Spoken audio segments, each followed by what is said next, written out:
Mes amis scorpions, bonjour et bienvenue sur la chaîne Tarot à merveille. Pour votre tirage général, ceux qui me découvrent, soyez les bienvenus. J'espère que vous allez bien. Il y a une boîte quelque part dans votre mémoire. Vous ne l'ouvrez jamais. Pas parce que vous avez oublié son existence, parce que vous savez exactement ce qu'elle contient. Et vous savez que chaque objet à l'intérieur porte une charge que vous n'êtes pas sûr de pouvoir supporter. Alors vous la laissez là, dans le recoin le plus sombre de votre placard intérieur.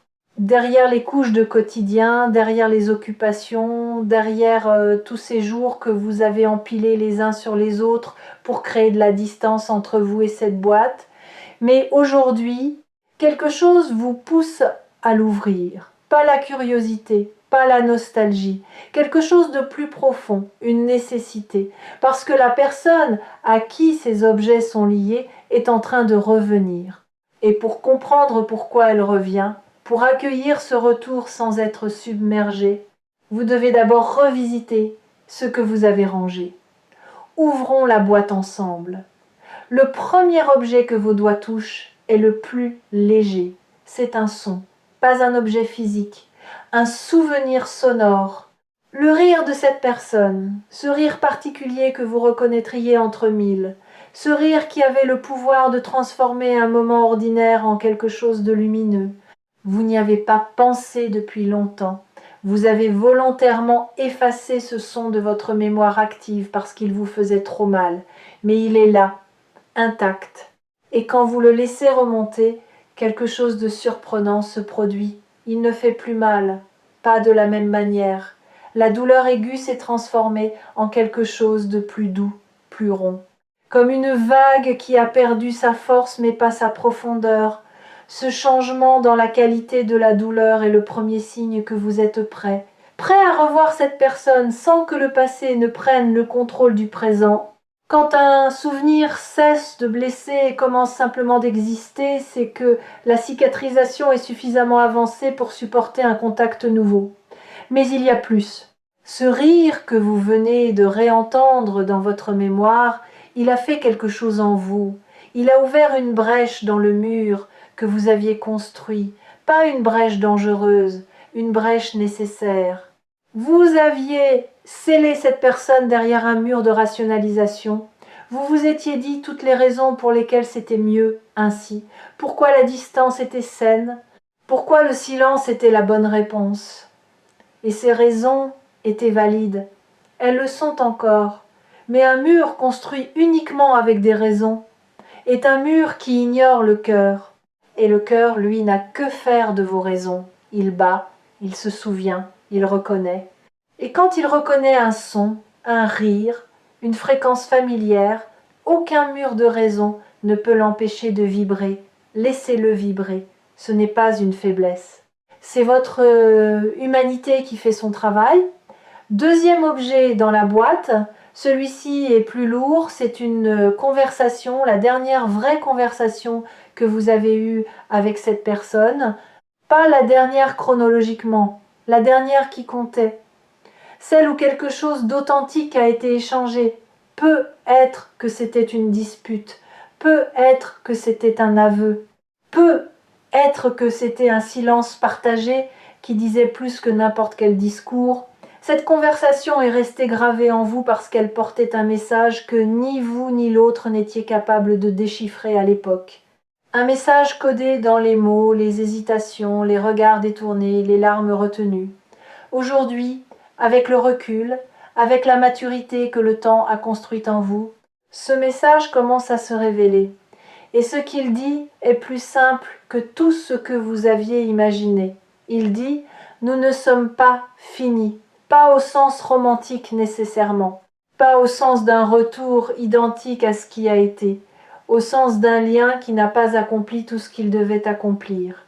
D'une histoire dont le dernier chapitre n'a pas encore été écrit, vous avez cru que c'était fini, que le départ de cette personne ou votre propre éloignement avait mis un point final à quelque chose. Mais ce que vous aviez pris pour un point final étaient en réalité des points de suspension. Et les points de suspension, par définition, sont une promesse de suite. Troisième objet. Celui-ci vous surprend. Ce n'est pas un souvenir agréable ni un souvenir douloureux, c'est un doute. Le doute que vous portez depuis que cette personne est partie, le doute de savoir si vous avez fait le bon choix, si vous avez dit les bons mots, si vous avez assez donné, assez retenu, assez combattu. Ce doute est un compagnon fidèle, discret mais constant, qui vous accompagne dans les moments de solitude et qui murmure « et si vous aviez dit autre chose ce jour-là? Et si vous aviez été plus patient, plus présent, plus courageux? Et si vous aviez retenu cette personne au lieu de la laisser partir? Ou au contraire, et si vous l'aviez laissée partir plus tôt au lieu de vous accrocher? Ces « et si » sont des labyrinthes sans sortie. Vous le savez. Vous savez que le passé ne se modifie pas. Et pourtant, le doute persiste. Voici ce que je veux vous dire au sujet de ce doute. Il ne prouve pas que vous avez fait une erreur. Il prouve que le lien avait de l'importance. On ne doute pas au sujet des personnes qui ne comptent pas. On les oublie, sans effort, sans labyrinthes mentaux. Le doute est, paradoxalement, la preuve de la profondeur de la connexion. Et cette profondeur est exactement la raison pour laquelle cette personne revient. Mais le doute cache aussi autre chose. Il cache votre propre croissance.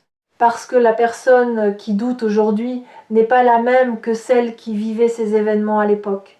Vous posez des questions que l'ancien vous n'aurait jamais posées. Vous envisagez des nuances que l'ancien vous n'aurait jamais perçues. Le doute lui-même a mûri. Il n'est plus ce questionnement obsessionnel et circulaire qui vous réveillait à 4 heures du matin. Il est devenu une forme de méditation, une capacité à tenir l'incertitude sans qu'elle vous détruise.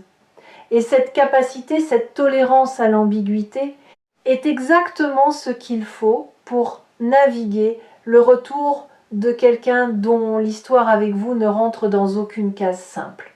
Quatrième objet, en fouillant plus profondément dans la boîte, vos doigts rencontrent quelque chose que vous ne vous attendiez pas à trouver. Ce n'est pas un souvenir de l'autre, c'est un souvenir de vous, de qui vous étiez quand cette personne faisait partie de votre vie. Et cette version de vous est différente de celle que vous êtes maintenant. Pas meilleure, pas pire, différente. Plus spontanée peut être, plus vulnérable, plus vivante dans certains aspects, mais aussi plus naïve, plus dépendante, plus encline à se perdre dans l'autre au lieu de se trouver en soi. Vous avez grandi depuis, vous avez changé, pas seulement en surface, en profondeur, votre manière d'aimer a changé. Elle était autrefois une vague qui submergeait tout, vous y compris. Elle est maintenant une marée, puissante mais rythmée, qui avance et qui recule, qui sait donner de l'espace sans se retirer, qui sait être présente sans envahir. Cette évolution est directement liée au départ de cette personne. L'absence vous a enseigné ce que la présence ne pouvait pas enseigner. Comment être entier sans l'autre? Comment être complet dans la solitude? Comment transformer le vide laissé par quelqu'un en espace de croissance personnelle? Et voilà le paradoxe magnifique de la situation. C'est parce que vous n'avez plus besoin de cette personne qu'elle peut revenir. Tant que vous aviez besoin d'elle, tant que son retour était une question de survie émotionnelle, la porte restait fermée, non pas par cruauté du destin, par sagesse. Parce que retrouver quelqu'un depuis un état de manque ne produit jamais une relation saine.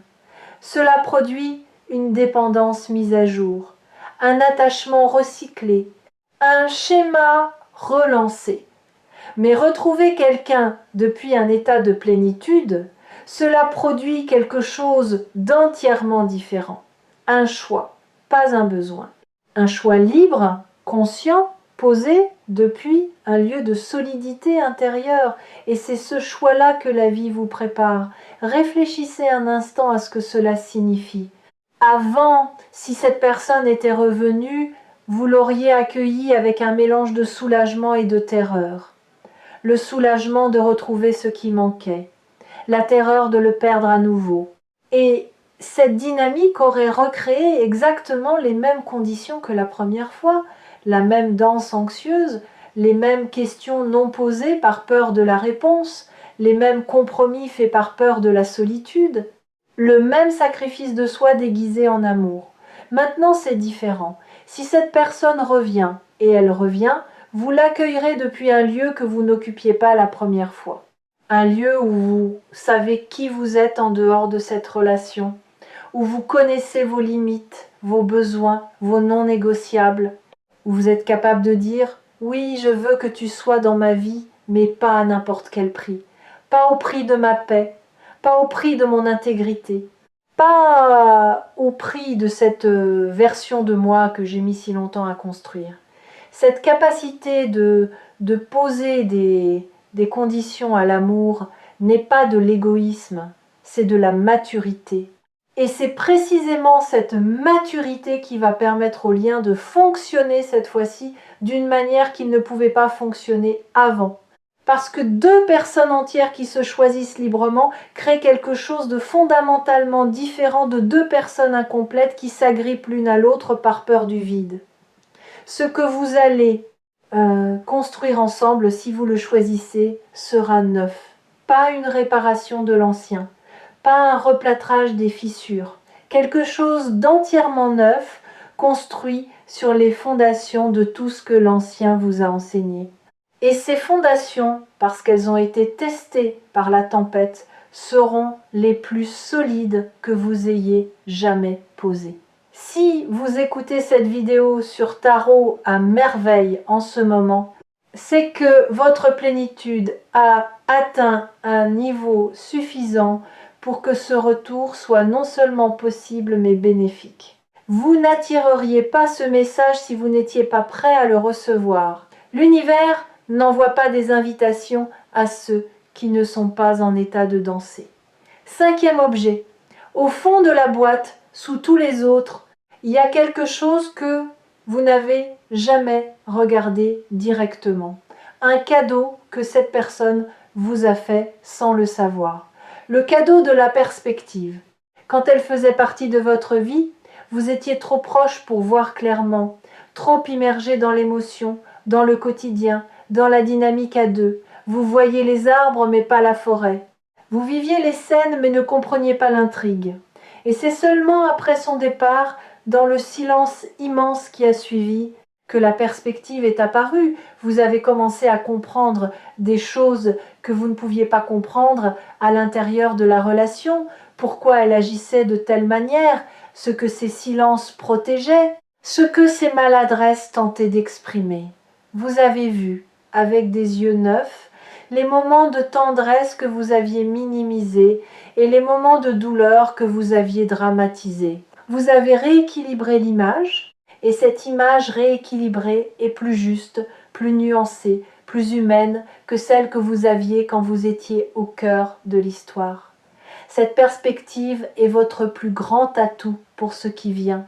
Parce que la personne qui revient va revenir elle aussi avec une perspective nouvelle. Elle a fait son propre chemin, son propre travail intérieur, ses propres prises de conscience dans le silence de votre absence. Et quand deux personnes qui se sont connues dans l'aveuglement de la proximité se retrouvent avec les yeux de la distance, ce qui se produit n'est pas des retrouvailles. C'est une première rencontre, la première vraie rencontre. Celle où l'on voit l'autre tel qu'il est réellement, pas tel qu'on avait besoin qu'il soit. Et cette première vraie rencontre portera en elle une tendresse que vous n'aviez jamais connue ensemble. Pas la tendresse de la passion qui consume. La tendresse de la reconnaissance de deux êtres qui savent ce qu'ils ont traversé séparément pour arriver à ce point.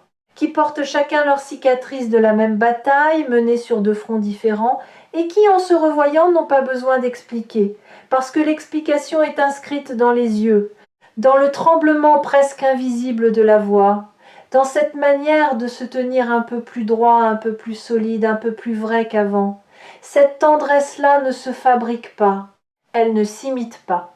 Elle ne se produit qu'entre deux personnes qui se sont perdues et retrouvées. Et elle est l'un des trésors les plus rares de l'expérience humaine. Maintenant parlons du retour lui-même, de sa forme, de son timing, de ce à quoi vous devez vous attendre et plus important encore de ce que vous ne devez pas attendre. Ce retour ne ressemblera pas à une scène de film. Il n'y aura pas de course sous la pluie, pas de grandes déclarations, pas de gestes héroïques. Le retour sera discret, presque ordinaire, un message, un appel, une présence quelque part où vous ne l'attendiez pas. Peut être un nom qui apparaît sur votre téléphone après des mois de silence, peut être un croisement physique dans un lieu inattendu, peut être une information qui vous parvient par un tiers et qui vous apprend que cette personne a pensé à vous, a parlé de vous, a demandé de vos nouvelles. L'ordinaire de ce retour sera trompeur. Il vous donnera peut-être l'impression que ce n'est pas grand-chose, que c'est juste un hasard.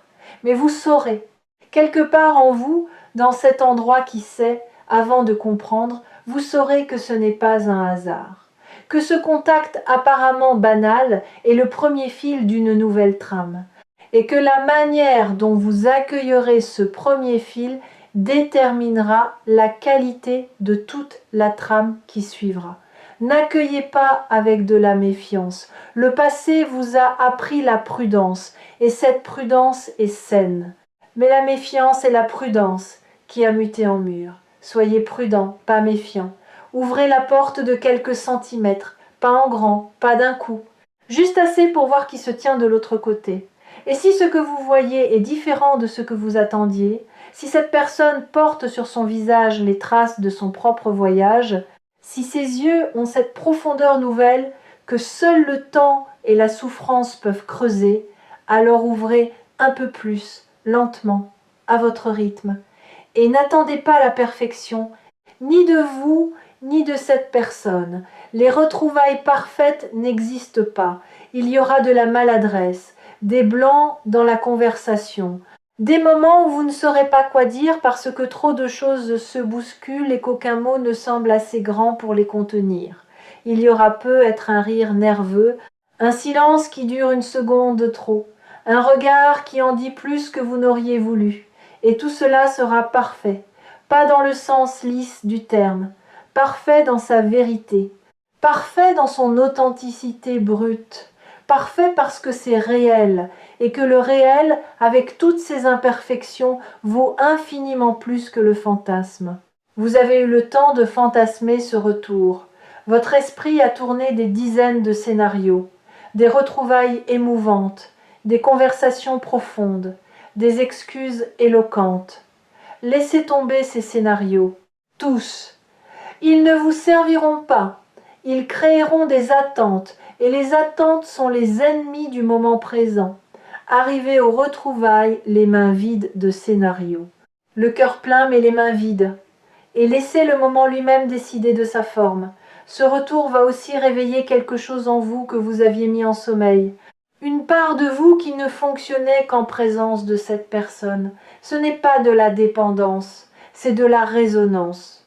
Il existe des parties de nous-mêmes qui ne s'activent qu'au contact de certaines personnes, comme un instrument qui ne vibre que lorsqu'une fréquence spécifique est jouée à proximité.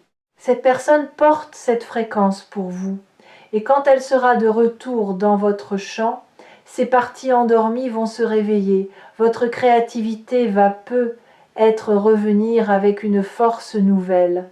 Votre humour va peut-être retrouver cette légèreté que vous aviez perdue. Votre capacité à rêver va peut-être se réactiver après des mois de pragmatisme défensif. Ces réveils seront les cadeaux collatéraux du retour, pas les cadeaux principaux. Le cadeau principal sera la possibilité de vivre ce lien d'une manière que vous n'aviez pas pu vivre la première fois.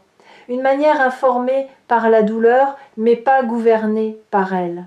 Une manière où les erreurs du passé ne sont pas effacées, mais intégrées. Où la mémoire sert de boussole, pas de chaîne. Et il y a un aspect de ces retrouvailles que personne ne mentionne jamais. L'humour. Quand deux personnes se retrouvent après un voyage intérieur profond, il y a un moment imprévisible où le sérieux cède la place au rire. Pas un rire de politesse, un rire de soulagement. Le rire de deux soldats qui se retrouvent après la bataille et qui réalisent qu'ils sont encore entiers. Ce rire-là est thérapeutique. Il libère des mois, parfois des années, de tensions accumulées. Il dit « Nous avons survécu et nous sommes encore capables de trouver la légèreté ensemble. Ne sous-estimez pas ce moment quand il arrivera. Il sera peu, être le plus important de tous. » Les habitués de tarot à merveille reconnaîtront dans ce message un schéma récurrent, mais toujours singulier. L'idée que rien ne se perd véritablement. Que les liens profonds ne meurent pas quand ils cessent d'être visibles. Qu'ils plongent sous la surface comme des rivières souterraines et qu'ils réapparaissent plus loin, là où le terrain s'y prête. Le terrain, dans votre cas, est enfin prêt, des deux côtés.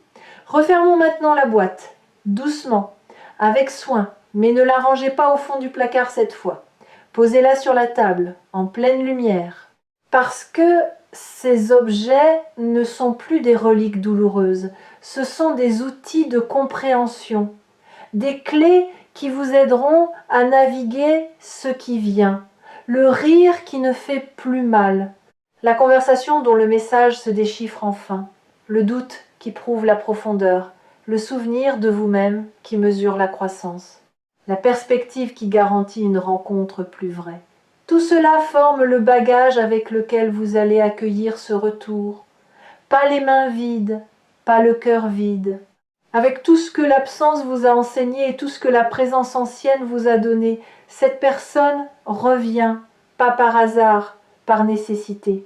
La nécessité de deux parcours qui ont besoin l'un de l'autre pour atteindre leur prochain palier, pas pour se compléter, pour se catalyser, pour provoquer chez l'autre le mouvement que la solitude seule ne pouvait pas produire, et quand elle sera là, quand son visage sera de nouveau devant vous, ne cherchez pas l'ancienne version, elle a changé, comme vous. Cherchez plutôt les traces du voyage, les lignes nouvelles autour des yeux, la douceur qui n'existait pas avant, la patience qui s'est installée là où il y avait de l'impatience.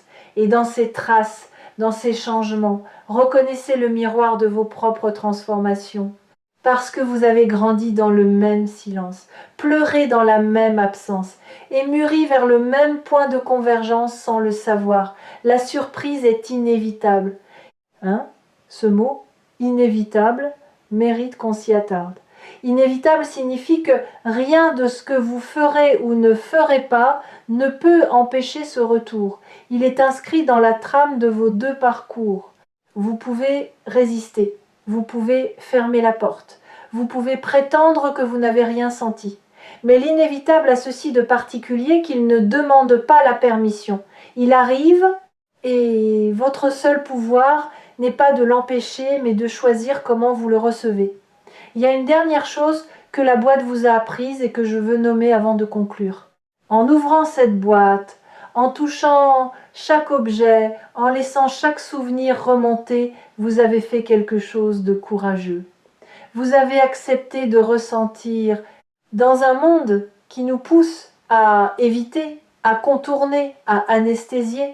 Vous avez plongé vos mains dans la mémoire et vous avez touché ce qui fait mal. Et vous n'en êtes pas mort. Vous n'avez pas été submergé. Vous avez traversé. Et de l'autre côté de cette traversée, il y a une sérénité que vous n'aviez pas avant d'ouvrir la boîte. Cette sérénité est votre armure invisible pour ce qui vient.